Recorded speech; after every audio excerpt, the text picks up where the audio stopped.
Salam jumpa Bapak Ibu dan Saudara-saudara. Kembali kita akan belajar firman Tuhan pada hari ini 14 September. Kita mau belajar tentang keyakinan bahwa Tuhan itu tidak pernah keliru, bahwa Tuhan memberi kepada kita banyak hal baik dan pasti yang diberikan kepada kita itu yang terbaik ya. Jadi jangan kita kemudian berpikir nanti Tuhan tuh bisa keliru memberikan.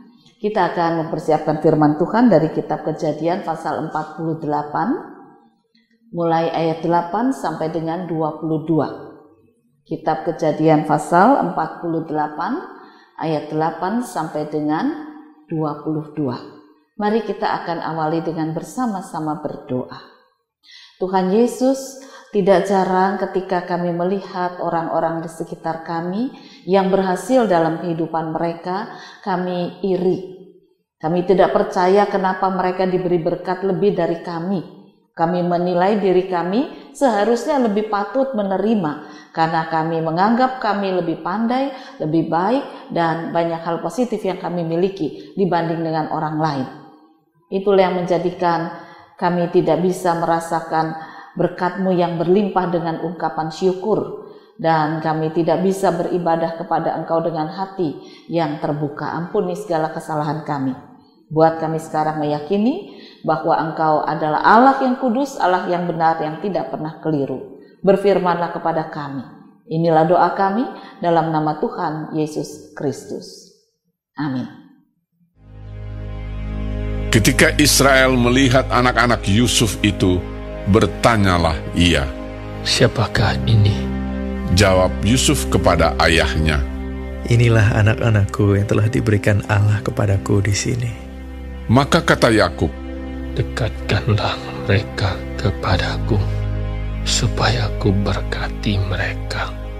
Adapun mata Israel telah kabur karena tuanya, jadi ia tidak dapat lagi melihat. Kemudian Yusuf mendekatkan mereka kepada ayahnya, dan mereka dicium serta didekat oleh ayahnya. Lalu berkatalah Israel kepada Yusuf, "Tidak kusangka-sangka bahwa aku akan melihat mukamu lagi. Tetapi sekarang Allah bahkan memberi aku melihat keturunanmu." Lalu Yusuf menarik mereka dari antara lutut ayahnya, dan ia sujud dengan mukanya sampai ke tanah. Setelah itu Yusuf memegang mereka keduanya, dengan tangan kanan dipegangnya Efraim, yaitu di sebelah kiri Israel, dan dengan tangan kiri Manasye, yaitu di sebelah kanan Israel. Lalu didekatkannyalah mereka kepadanya. Tetapi Israel mengulurkan tangan kanannya dan meletakkannya di atas kepala Efraim, walaupun ia yang bungsu, dan tangan kirinya di atas kepala Manasye. Jadi tangannya bersilang, walaupun Manasye yang sulung. Sesudah itu diberkatinyalah Yusuf, katanya, "Nenekku dan ayahku, Abraham dan Ishak, telah hidup di hadapan Allah. Allah itu sebagai Allah yang telah menjadi gembalaku selama hidupku sampai sekarang, dan sebagai malaikat yang telah melepaskan aku dari segala bahaya. Dialah kiranya yang memberkati orang-orang muda ini, sehingga namaku serta nama nenek dan bapakku, Abraham dan Ishak, termasyhur oleh karena mereka, dan sehingga mereka bertambah-tambah menjadi jumlah yang besar di bumi." Ketika Yusuf melihat bahwa ayahnya meletakkan tangan kanannya di atas kepala Efraim, hal itu dipandangnya tidak baik. Lalu dipegangnya tangan ayahnya untuk memindahkannya dari atas kepala Efraim ke atas kepala Manasye. Katanya kepada ayahnya, "Janganlah demikian, ayahku, sebab inilah yang sulung. Letakkanlah tangan kananmu ke atas kepalanya." Tetapi ayahnya menolak. Katanya, Aku tahu, anakku, aku tahu. Ia juga akan menjadi suatu bangsa. Dan ia juga akan menjadi besar kuasanya. Walaupun begitu, adiknya akan lebih besar kuasanya daripadanya. Dan keturunan adiknya itu akan menjadi sejumlah besar bangsa-bangsa. lalu diberkatinyalah mereka pada waktu itu. Katanya, Dengan menyebutkan namamu lah orang Israel akan memberkati. Demikian Allah kiranya membuat engkau seperti Efraim dan seperti Manasye. demikianlah didahulukannya Efraim daripada Manasye. Kemudian berkatalah Israel kepada Yusuf, Tak lama lagi aku akan mati, tapi Allah akan menyertai kamu dan membawa kamu kembali ke negeri nenek moyangmu. Dan sekarang aku memberikan kepadamu sebagai kelebihanmu daripada saudara-saudaramu suatu punggung gunung yang kurebut dengan pedang dan panahku dari tangan orang Amori. Bapak, Ibu, dan saudara-saudara, kita membaca satu bagian tentang bagaimana di sini ada berkat yang dianggap keliru. Yakub memberkati Manasye dan Efraim, anak-anak Yusuf, cucunya, mana yang besar, mana yang kecil, tapi kemudian diberikan tempat yang tidak seperti diharapkan. Ya. Dikatakan dalam firman Tuhan di sini, Yusuf sudah menempatkan kedua anaknya di depan kakeknya itu, di depan Israel, yang besar, yang sulung itu di sebelah kanan, yang bungsu itu di sebelah kiri. Tapi kemudian ketika Israel itu menyampaikan berkat, maka tangannya disilang gitu ya, dibalik. Lalu Yusuf merasa kok nggak enak ya, masa yang besar itu dapat tangan yang kiri, dibalik. Tapi Israel kemudian berkata, tidak, aku tahu apa yang aku lakukan. Di situ mau diungkapkan bahwa sebetulnya dia sebagai wakil Allah yang mau memberikan berkat, menyampaikan, aku tahu, Tuhan tahu berkatnya diberikan kepada siapa. Oleh karena itu jangan kemudian kita menjadi iri kepada orang lain karena berkat orang lain itu lebih besar. Tapi kita bersyukur bahwa Tuhan juga tetap memberkati kehidupan kita dengan berkat yang pasti cukup ketika diolah dengan baik dan dipertahankan dalam kejujuran, dipertahankan dengan kebaikan, itu akan membawa sejahtera. Dua pemuda bersahabat, sama-sama lulus, satu nilainya cum laude, tapi yang satu biasa saja. Lalu mereka berdua melamar kerja di perusahaan yang sama. Dan dua-dua diterima. Dan dua-dua mulai bekerja. Yang nilainya cum laude ini dengan cepat, ya, seperti yang kita bayangkan, karirnya menanjak. Yang biasa, ya biasa-biasa saja. Meskipun menanjak karirnya, tetapi tidak secepat temannya. Nah, beberapa tahun bekerja, temannya yang karirnya menanjak ini tiba-tiba diberhentikan dengan tidak hormat karena ketahuan melakukan kecurangan-kecurangan. Justru dengan kepandaiannya dia melakukan kecurangan-kecurangan. Tapi temannya yang biasa bekerja dengan tekun, dengan rajin, disertai dengan kejujuran. Akhirnya pimpinan mengatakan, aku heran kalian berdua bersahabat, tapi kenapa ya sahabatmu bisa melakukan kecurangan seperti ini. Nah, sahabatnya juga merasa terpukul, kaget sekali. Aku kenal dia bertahun-tahun, gak mungkin lah dia lakukan itu. Tapi kok kenyataannya seperti ini ya? Ya gimana lagi gitu ya. Nah, kenapa terjadi seperti itu? Rupanya temannya yang pandai ini dipengaruhi oleh pergaulan juga. Jadi meskipun dia bersahabat, tapi juga dia punya pergaulan atau kelompok lain. Nah, kelompok lain ini memang orang-orang pintar semua dan orang-orang kaya semua. Dan teman ini kepingin juga cepat menjadi kaya. Nah, oleh karena itu kepandaiannya kemudian disalahgunakan. Bagaimana dengan teman yang satu yang biasa-biasa ini? Teman yang satu biasa-biasa ini dia juga punya kelompok lain di luar sahabatnya ini. Juga banyak orang-orang kaya di sana atau teman-teman kaya.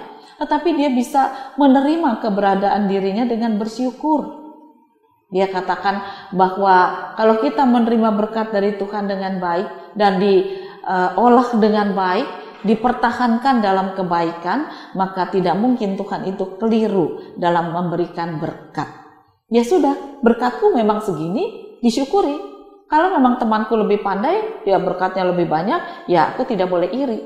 Pada awalnya demikian, artinya teman yang biasa ini menerima dengan sukacita apa yang Tuhan berikan karena dia yakin tidak mungkin keliru. Tetapi yang membuat kemudian dia menduduki posisi temannya adalah kejujurannya. Dan di situ dia belajar bahwa ketika Tuhan itu memang tidak mungkin keliru memberikan berkatnya. Nah, temannya yang pandai ini mengejar berkatnya sendiri dengan cara sendiri, sudah diberi berkat yang baik tetapi tidak dipertahankan dalam kebaikan. Akhirnya dia jatuh. Sementara teman yang biasa-biasa saja, karirnya juga naik tapi lambat, akhirnya bisa melejit karirnya justru karena kejujurannya.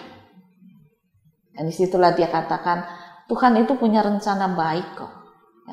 Ketika aku biasa-biasa saja, keluargaku tuh ribut terus, istriku, terutama istrinya, mengatakan bahwa gimana sih kamu kok nggak bisa maju, kamu kok nggak kayak temanmu itu, kamu kok cuma di situ-situ aja, lihat lu teman-temanmu, dia sudah punya ini, punya itu, dan sebagainya. Tetapi dia selalu menasihati istrinya, percayalah, berkat dari Tuhan tuh nggak keliru, kalau kamu bisanya ini memang dari Tuhan, nikmati. Jangan iri. Kalau kamu kepingin untuk seperti teman-temanmu, berusahalah dengan kejujuranmu, kerajinanmu, dengan kemampuanmu, dengan bersandar pada Tuhan. Maka satu saat kamu juga bisa setara dengan mereka. Kapan waktunya? Tidak tahu. Itu pedoman dari teman yang jujur ini, ya, dari suami yang jujur ini.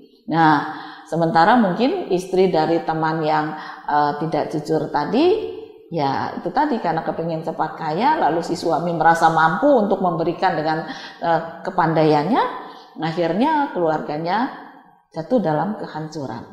Sementara yang satu ini terus melakukan pekerjaannya dengan baik dan akhirnya itu bisa mendapatkan berkat rezeki yang setara dengan teman-temannya yang lain. Nah, ketika yang jujur ini sudah mendapatkan posisi yang baik, satu pesan dari pimpinan, aku percayakan jabatan ini kepadamu. Dan pemuda itu atau orang muda ini mengatakan terima kasih.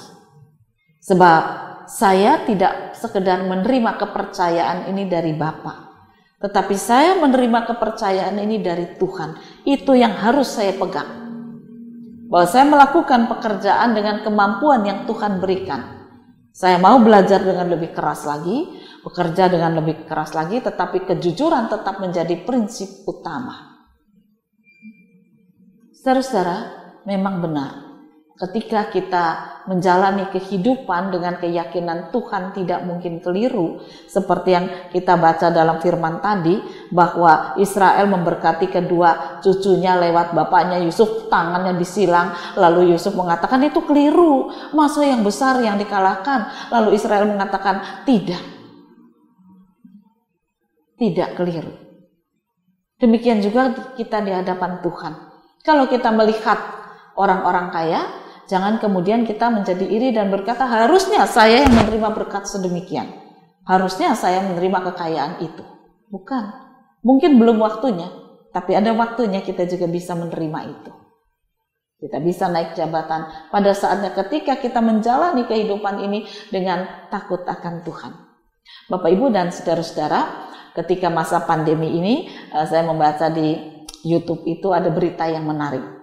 Pemilik SUM sekarang menjadi orang kaya mendadak. Ya. Kenapa? Karena banyak orang perusahaan sekarang pakai SUM. dan itu bayar. Wah, tiba-tiba dia menjadi orang kaya mendadak. Justru di tengah pandemi, di tengah masa krisis dunia, di tengah orang banyak jatuh miskin, dia malah jadi orang kaya. Dan itulah salah satu contoh bahwa Tuhan itu tidak keliru ketika dia dengan tekun, dengan rajin mempertahankan perusahaannya. Tahun lalu ada orang pakai Zoom, tapi tidak banyak. Beberapa tahun lalu ketika WA belum ramai seperti ini, belum terkenal seperti ini, mereka juga berjuang. Dan oleh karena itulah kita belajar bahwa ketika kita tahu Tuhan sedang memimpin kita untuk menuju karier yang berhasil, apapun yang kita perjuangkan dalam hidup ini, lakukanlah dengan takut akan Tuhan. Karena kita tahu Tuhan tidak mungkin keliru. Mungkin ada teman-teman kita melejit lebih dulu. Bersyukur bahwa kita masih boleh bertahan sampai dengan hari ini walaupun belum melejit. Tapi kita percaya satu saat Tuhan juga akan memberikan berkat-Nya yang mungkin kita harapkan melejit. Kalaupun tidak, mungkin anak-anak kita nanti yang menerimanya.